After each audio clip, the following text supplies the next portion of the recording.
Spence from The Prosperous Musician. I just wanted to share some thoughts with you as I'm on my morning walk this morning. Do you have a morning walk? Do you have a morning ritual?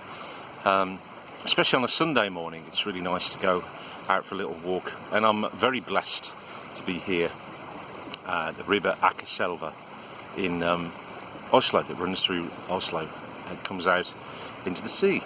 So anyway, I was thinking about water and I was thinking about the river, but also thinking about what's on a lot of people's minds in the music business, which is streaming. And everyone's obsessed about streams and how to get more streams. Well, here's one for you. So just a couple of tips around streaming. So have you thought about ways to get more streams? Now, you can get on a Spotify playlist. You can pay to be considered for big playlists, which, fair enough, if you do get on them, can accelerate your streams quite rapidly. Well, that's one way of doing it, and there are many others. So here's one way you might not have thought about, or maybe you have. So one way you could do it is by creating a playlist yourself.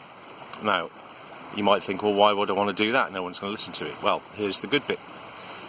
So what you do is get a playlist, start putting your music on there, but also include other people's music who maybe you know, maybe they're at the same level you're at, maybe, but people who aren't massive superstars necessarily. So you'd be finding people on SoundCloud, on Spotify, who are in a similar genre to you, sound kind of similar, maybe similar kind of vibe, and maybe people who are accessible to you. Maybe you see them on Instagram, maybe they're on YouTube, maybe they're on TikTok. Wherever you find them, this is the great way, this is the great strategy about it, because you put your playlist together. Now, you put their songs on, and you put your songs every sort of 7 or 10 songs. So you don't plaster your songs all over it, you just scatter them very lightly all in the playlist. And you mix it up then with other people's songs and big songs as well. So you could have, let's say you were a R&B artist, you could have Beyonce on there, you'd have a few of your tracks, and then the rest of the tracks would be people who you found who are in that similar genre. Now, what you do then is you reach out to those people and say, hey, look, I love your songs, love your music, you're in a kind of similar vibe to me. I've created this playlist, it'd be great if you shared it with your fans. See what I did there? Straight away, you're possibly getting your music in front of another 100, 200, 300, 500, 1,000, how many people listen to their music. So the more other people's music you put on there, and mix it up obviously with known music, with known big hits to keep people interested. And then what they'll do is, obviously they'll share it with their friends, and they'll share it with their friends. So you could do those for different genres, you could do those for different moods. You know, you could be your own Spotify playlist curator and just create as many playlists as you want. The good thing about that is you're creating the law of reciprocity, which means if you give something to somebody, they'll feel more inclined to give it back to you, maybe disproportionately to what you've given. So if you include them on a playlist, they might sort of share it to all their friends very excitedly, which obviously gets your tracks a lot more exposure as well. So that's one way of doing it, which is completely free, obviously, just takes your time. And this is also a great way, this kills two birds with one stone, because not only are you getting your music out there and you're potentially creating more streams for yourself, you're also building your network, you're building up relationships with other people. And from out of that, who knows what comes out of it? It could be collaborations, it could be guest vocaling, it could be production, it could be some paid work that comes out of that as well. So that's one.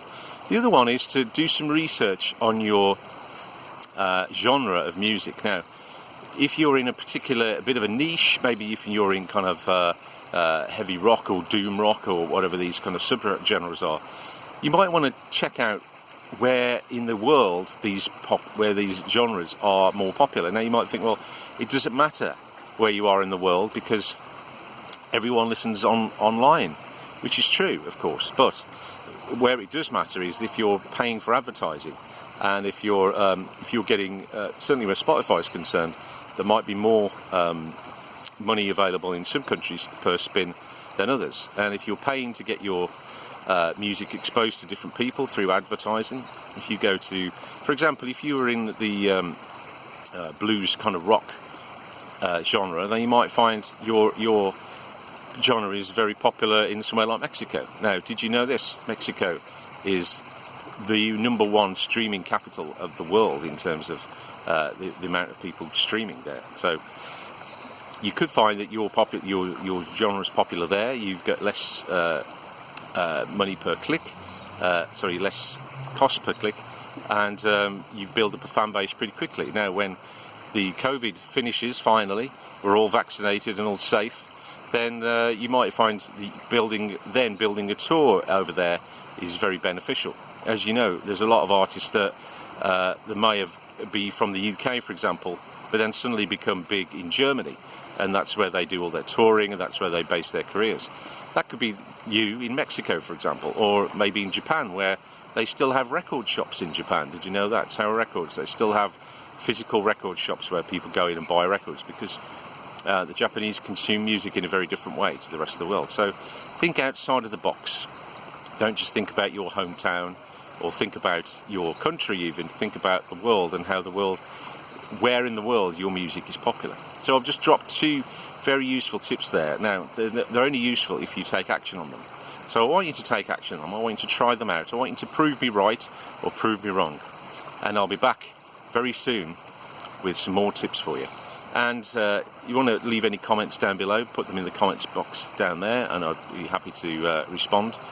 And also, if you're a musician and you're looking for coaching, you really want to get a career, you want to get your career planned and mapped out, and you need support with that. You need someone on your side who understands the music business, who understands what it's like to be a solo musician or producer making his way, and all the maybe getting confused and overwhelmed with so many gurus and bits of advice, and you just need someone, your right hand man, to guide you through, to hold your hand and get you launched. Then you can check us out. We're doing coaching, we're doing private one-to-one coaching, we're also doing small group coaching as well. So if you fancy that, if you think that will help you, if you think that is money well invested for you, I can tell you that it will be. And if you want to have a conversation, it's a free discovery call. You can have 10 minutes on the phone with me, and we can get you sorted out straight away. We can get you a plan of action and see whether you'd be a good fit for our coaching program. Okay, so hopefully see you soon. Be well, get some exercise, and be prosperous. See you again.